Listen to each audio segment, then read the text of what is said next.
เป็นด้านเข้ามาเนาะ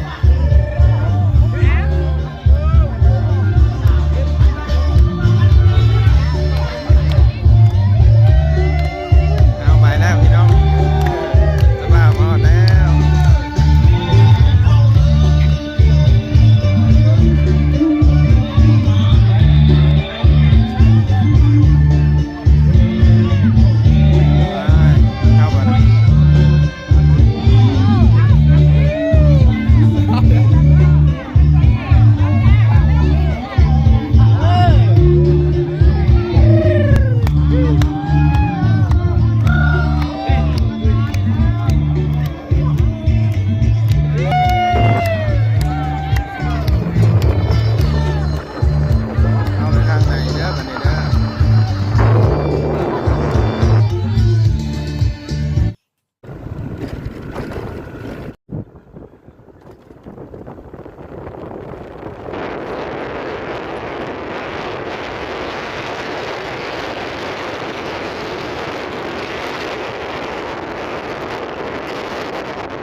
พี่น้องตอนนี้ก็คือเฮามาฮอดเพิ่นเจ้าสาวเลยเนาะก็มีแต่ว่าเพิ่นสีแห่เนาะขี้พุ่นอู้ยมีคือว้าวเลยพี่น้องทางดินแดงเนาะเฮาเปิดสิมาฮอดนะมาฮอดเลยมีแต่เฮาไปเบิ่งทางข้างในกันโอ้เพิ่นย่างมาดองเลยนี่มาฮอดแล้วทุกคนเพิ่นอยู่ทางข้างในพุ่นเด้อทางข้างในพุ่นเนาะทางไหนเพื่อนก็จะได้ทำการแห่เคยเข้าไปได้เคยมาแล้วทุกคน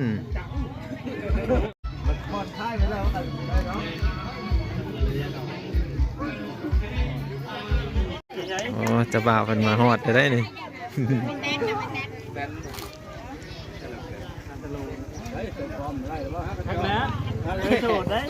นี่ลาบนี่นี่ซื้อเด้อลาบไม่แผ่เด้อ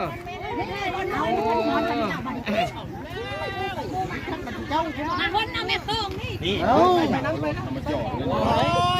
ขึ้นมาแล้วแต่บนคนวันนี้มาขึ้นไปหันกันแต่หลายคนอันนี้มันมาแต่บ้านทางมืดเดี๋ยวเลยขี่รถมาน้องพลอยจะขี่รถมาแต่เด็กกูเลยมาหอดเลยไม่ถ่ายหูนะไอ้ตัวนั้นนะไม่ถ่ายเหอะนี่ยืนทางหน้าด้วย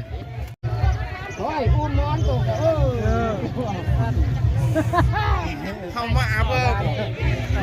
กระจายมาไอ้ตัวเข้ามาเพิ่มไอ้ตัวเข้าพุ่นเนี่ย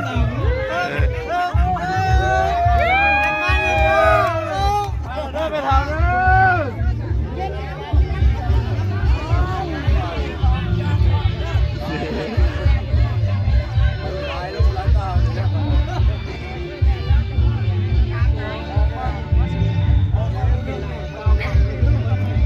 ลูกเคย ยมาแล้วนะวันนี้เด้อ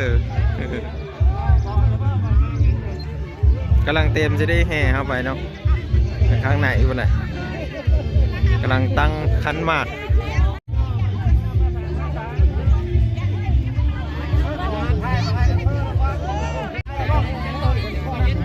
เอาเพื่อสิเริ่มนะได้วันนี้เด้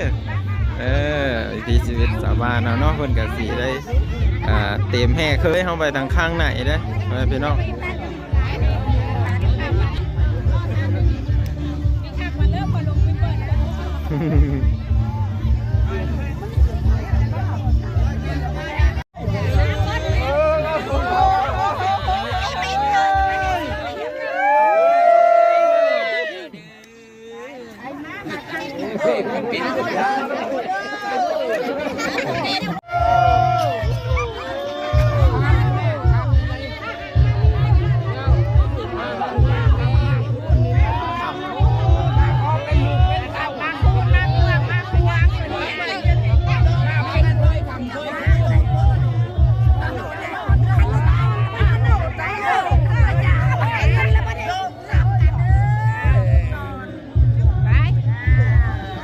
แล้วด้านนึงโอ้อันนี้มันเป็นด้านเข้ามาเนาะ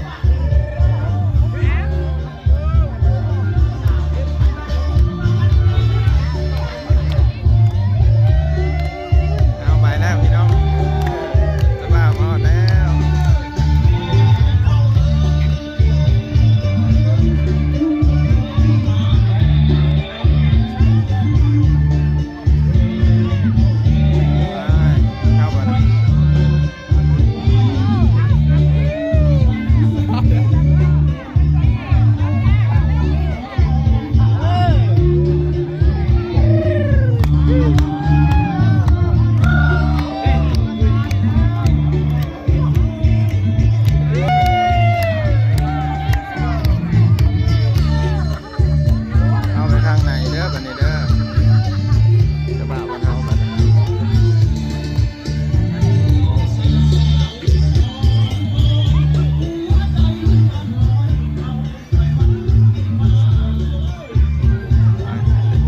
วันนี้ก็ป้าว่างสิได้เข้าไปทางข้างในคือกันเนาะแต่ว่าบรรยากาศที่ข้างในนี่ก็สิเป็นทางใดกับประทาติดตามเมื่อกันนะทุกคน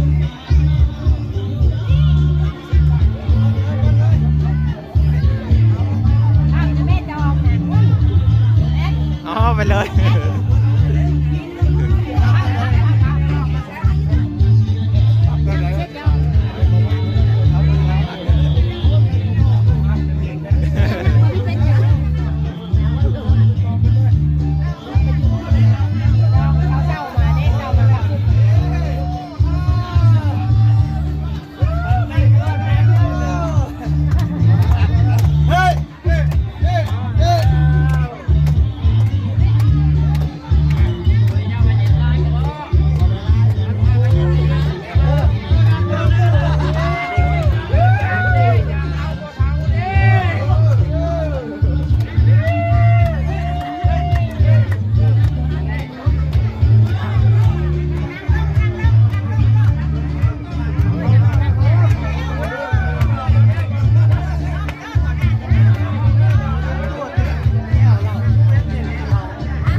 เข้าไปทางข้างไหนเด้อบัดนี้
นนี้ก็เป็นบรรยากาศอยู่ทางข้างในเด้อพี่น้องเด้อ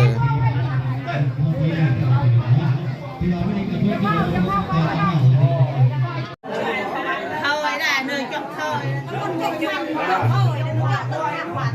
เออเข้าไปเว้ยเอาเลยเข้ากันนะให้ก็คือเข้าไม่ได้โ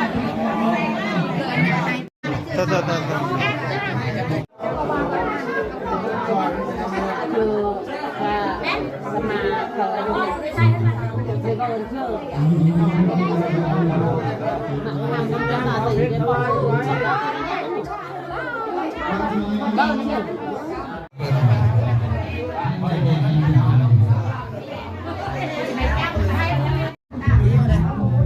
กูในพี่แขนมันแตะจุดวิ่งกูเองแขนพี่คิดนำแน่แล้วก็หลายจอกเอาบางคนมาสองคนนี่เลยโอ้เดี๋ยวเลยมาเป็นคู่เลยเนาะ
ไม่ได้ห่างไปไม่ได้แบบนี้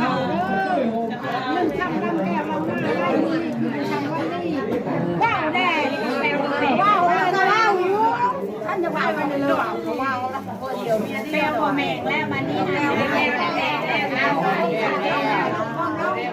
วันนี้เขาขาดไปเชื่ออะไร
เราไปเสื้อไก่เหนื่อยเลย เอามาไว้กินที่บ้าน อันนี้เป็นบรรยากาศทางข้างนอกเด้อพี่น้องเด้อเพิ่นก็จะแต่งพาเข้าพาน้ำเนาะหลายคนก็จะมาเฮ็ดอยู่เฮ็ดกินเนาะเห็นบ่เพิ่นมาซอยกันคนละไม้คนละมือเนาะ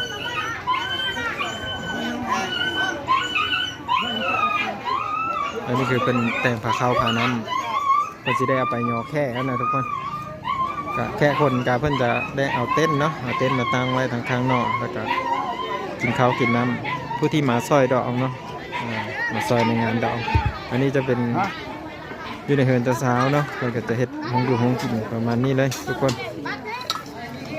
บ้านก็ตอบเลยก็มาดีเลย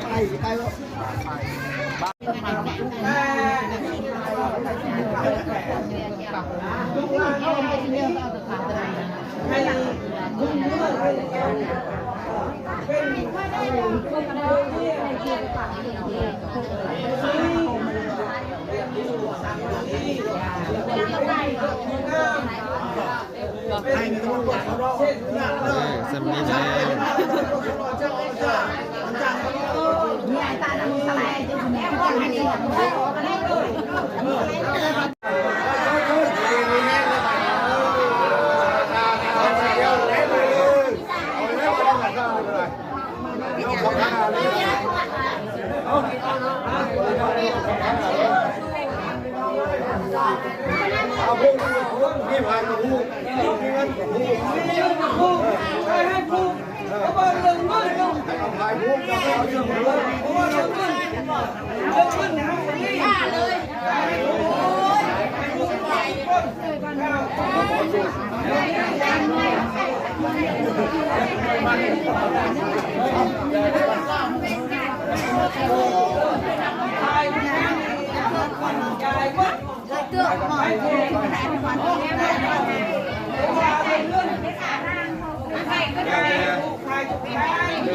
ไม่เลยก็ได้ได้สิครับเป็นผู้แทน ได้ระบบเฮาเจ้าน่ะ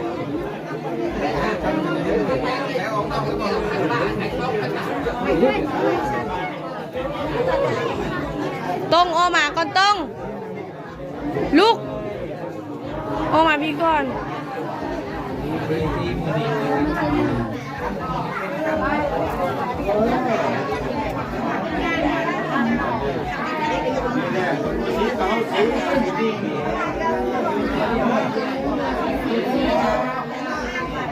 สีทำนี่สีเชี่ยวเลยมาเยอะควันเอ้ย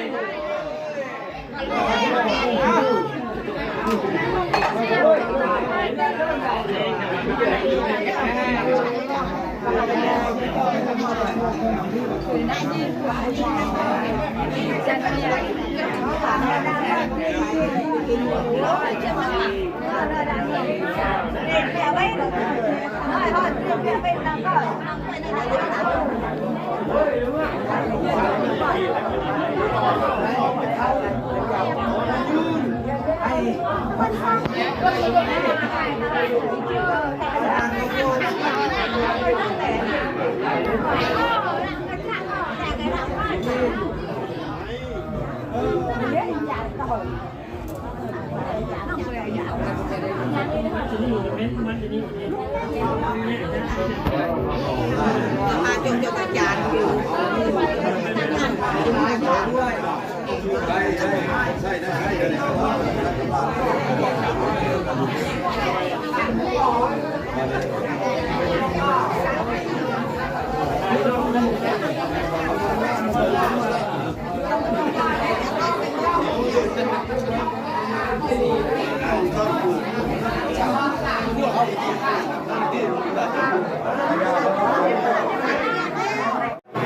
ตอนนี้มันเพิ่นกำลังพูดแคนเด้อพ่อแม่พี่น้อง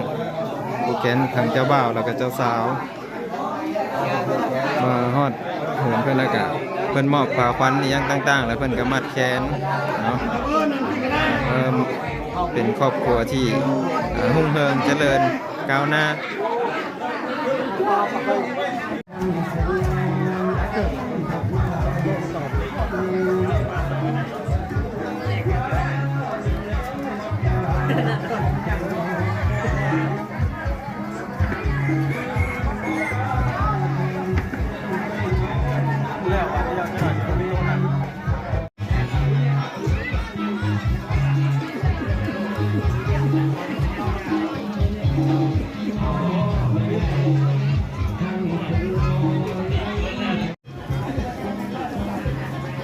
แค่คนกับสิมาหลายเพื่อเลยก็เริ่มมาได้นี่ในงานดองนี่พ่อพี่น้อง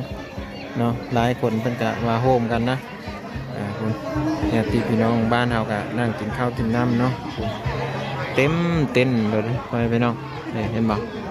บางจะรีวิวสำเนียงเบิ่งนะถ้าติดตามเบิ่ง EP ต่อไปเด้อพี่น้องเด้อบรรยากาศนี่ก็บางจะถ่ายให้เบิ่งอีกในตอนต่อไปขอบคุณที่รับชมและติดตามเบิ่งวิดีโอหน้าพอกันใหม่เด้อทุกคนเด้อ